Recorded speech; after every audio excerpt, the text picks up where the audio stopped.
Welcome to Byte-Sized Tech, where we like to blend casual conversations with, insightful discussions on the latest in technology and gadgets. Absolutely. So today we're going to be doing a deep dive into the world of cybersecurity. Sounds good. That thing that we all know we should be better at, but often push aside until it's too late. Right. We've got some research and articles here, and it's pretty wild how much cybercrime has exploded recently. Yeah.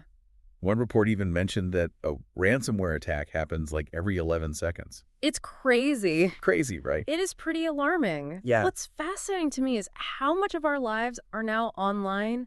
Yeah. Finances, social connections, everything. Totally. It really raises the stakes when it comes to protecting ourselves. Totally. It feels like cybersecurity isn't just for big companies anymore. Right. It's something we all need to be talking about right now. Yeah. So where do we even start? The sources we have here do a great job of breaking down some of the most common types of cyber attacks. Okay. Understanding how these attacks work is the first step in defending against them.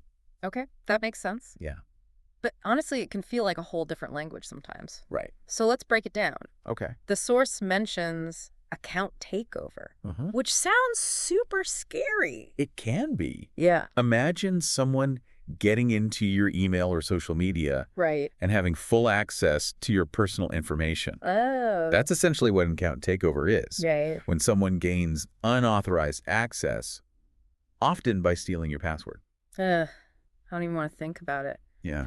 And speaking of passwords, I've always wondered about reusing them. Is it really that big of a deal? It absolutely is. Really? Reusing passwords across multiple accounts is like using the same key for your house, your car, and your office. Right. If someone gets hold of that one key, they have access to everything. Right. This is where attacks like brute force and credential stuffing come in. Okay, those sound intense. Yeah. Can you explain those a little more? Think of brute force attacks, like someone trying every key on a giant key ring until they find the one that unlocks your door. Oh, yeah. They systematically try different password combinations until they crack yours. Wow.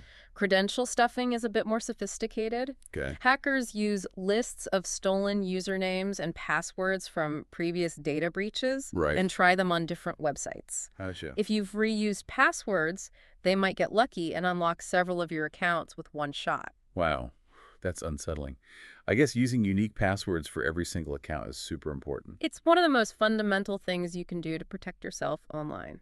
All right. Noted. Yeah. What about those sneaky phishing emails? Yeah. I feel like everyone's got a story about almost falling for one. They're incredibly common and getting more convincing all the time. Yeah. Phishing emails are designed to trick you into giving away sensitive information. Okay. Like your login credentials or credit card details. They might look like they're from your bank, a social media platform, or even a trusted friend. Oh, he actually did fall for one once. Oh, no. It looked exactly like an email from my bank asking me to verify my account. Oh, wow. I clicked the link and almost entered my information before realizing the web address looked a bit off. Yeah. It was a close call. That's a classic phishing tactic. Oh, really? It's crucial to pay attention to the sender's email address, look for any misspellings or grammatical errors, and hover over links before clicking them to see the actual URL. Gotcha. If something feels off, trust your instincts.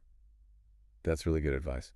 Okay, so we've got account takeovers, brute force attacks, credential stuffing, and phishing. You're right. What else should we be aware of? The sources also mention malware. Okay. Think of it like the umbrella term for any malicious software designed to harm your computer or steal your data. Right. This includes viruses, spyware, Right. and even things like Trojans, which disguise themselves as legitimate software. But there's one type of malware that's especially nasty. Okay. Ransomware. Ransomware. I've heard that word thrown around, but I'm not really sure what it does. Ransomware is a type of malware that locks your files and demands a ransom, usually in cryptocurrency, to get them back. Imagine all your important documents, photos, and videos suddenly becoming inaccessible. Oh, my gosh. It can be devastating for individuals and businesses alike. That sounds terrifying.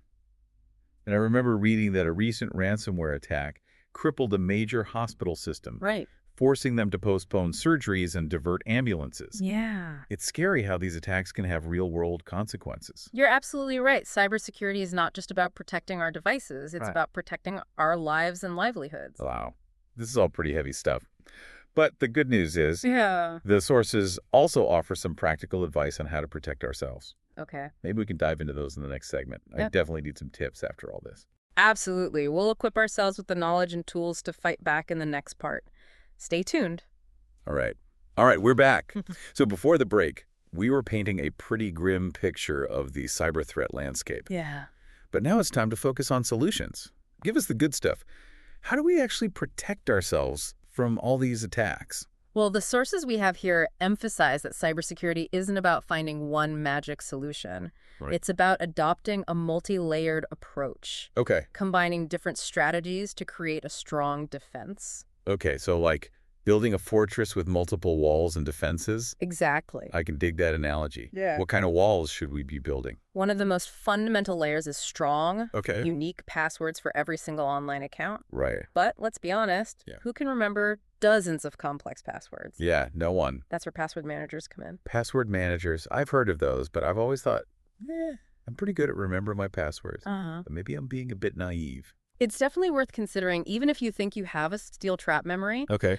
Password managers are like digital vaults that store all your passwords securely encrypted with one master password. Okay. They can also generate strong random passwords for you. Oh, cool. Making it much harder for hackers to crack them. Gotcha. Some even come with security alerts. Oh, wow. Notifying you if any of your saved logins are compromised in a data breach. So it's not just about convenience. It's about taking a proactive approach to security. I like that. Are there any other layers we should be adding to our fortress? Absolutely. On top of strong passwords, another essential layer is multi-factor authentication, or MFA. Okay. You've probably seen this popping up more and more on websites and apps. Yeah, I've definitely noticed that extra step during login. Right. It's usually a code sent to my phone or email. To be honest, sometimes it feels a bit annoying. Is it really that important? It might seem like a small inconvenience, but it makes a huge difference in terms of security. Okay. I mean, even if someone steals your password, they can't access your account without that second factor. Right. It's like having a guard at the gate of your fortress, checking for proper authorization. Okay. I'm starting to see how all these layers work together. Yeah. What about those hardware security keys the source mentioned? Yeah. Those sound pretty serious. They are, and they offer a very high level of security. Okay. Hardware security keys are like little physical tokens. Right. Almost like a tiny USB drive that you plug into your computer or phone. Okay. They add an extra layer of security by generating a unique one-time code that's required for a login. So even if a hacker manages to steal my password, they still can't get in without physically having that key. Exactly. Think of it as the ultimate key to your digital kingdom. Oh, wow. They're incredibly difficult to hack or duplicate, making them one of the most secure authentication methods available. That's pretty impressive. Yeah. Are there any other tools or trends we should be aware of? The source also touched on passwordless authentication, which is pretty exciting. Imagine a world where we can move beyond passwords altogether. Whoa, that sounds futuristic. Yeah. How would that even work? There are a few different approaches. Okay. Biometrics like fingerprint or iris scanning are becoming increasingly common. Yeah, I've seen that. And then there are things like passkeys, Okay. which are a more advanced form of passwordless authentication that's stored on your phone, or a dedicated security key. So instead of typing in a password, I could just use my fingerprint or a special key. That would be pretty convenient. And hopefully more secure too. Exactly. It's still early days for passwordless authentication. Right.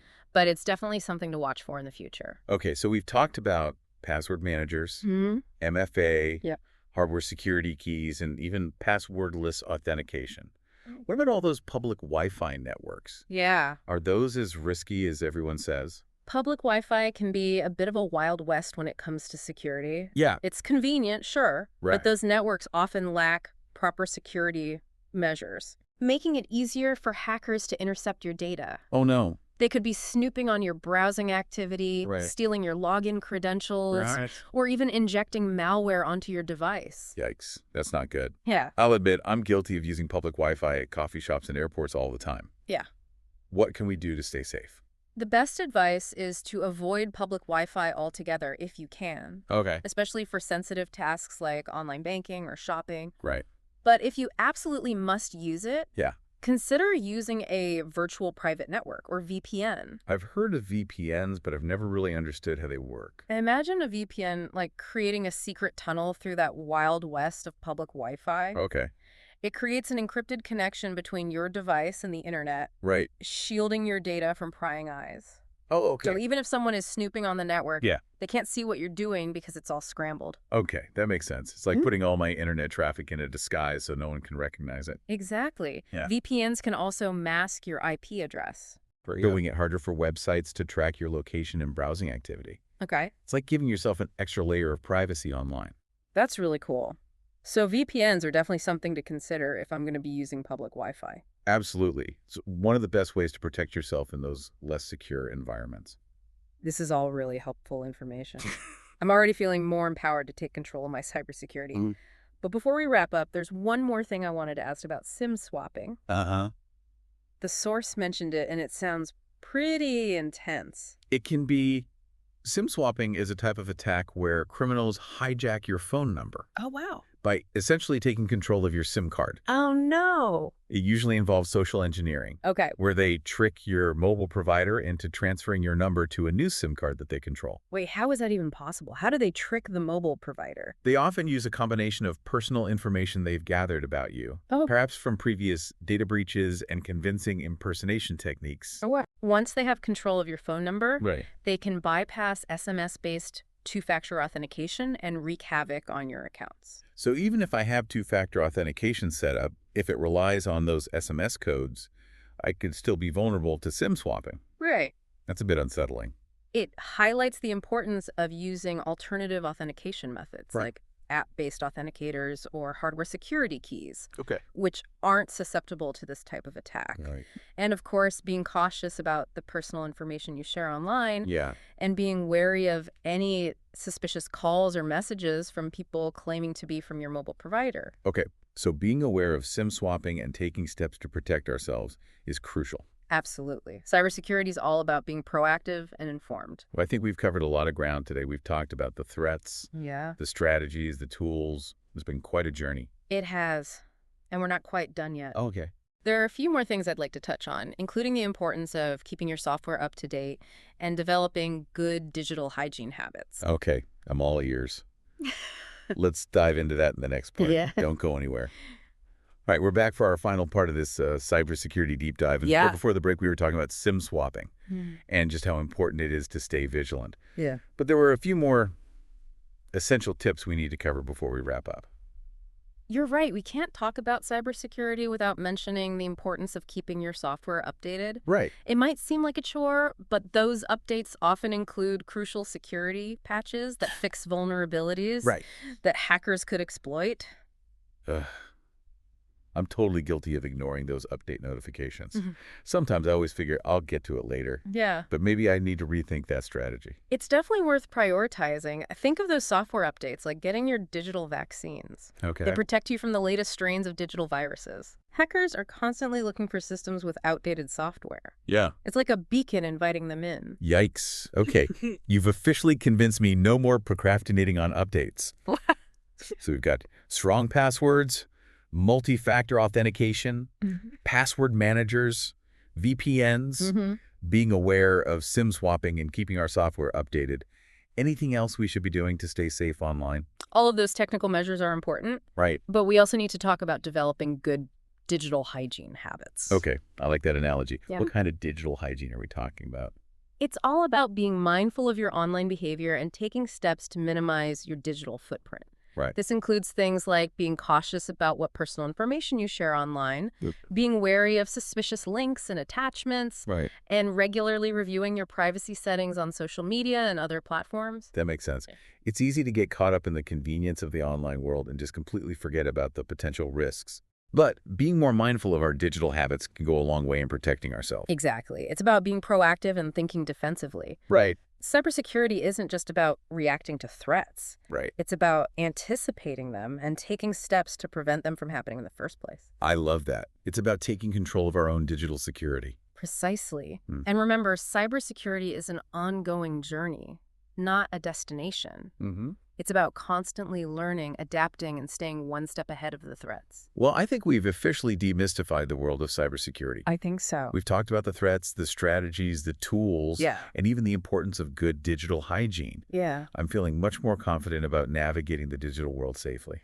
That's great to hear. And remember, You're not alone in this journey. We all have a role to play in creating a safer online environment. Absolutely. Yeah.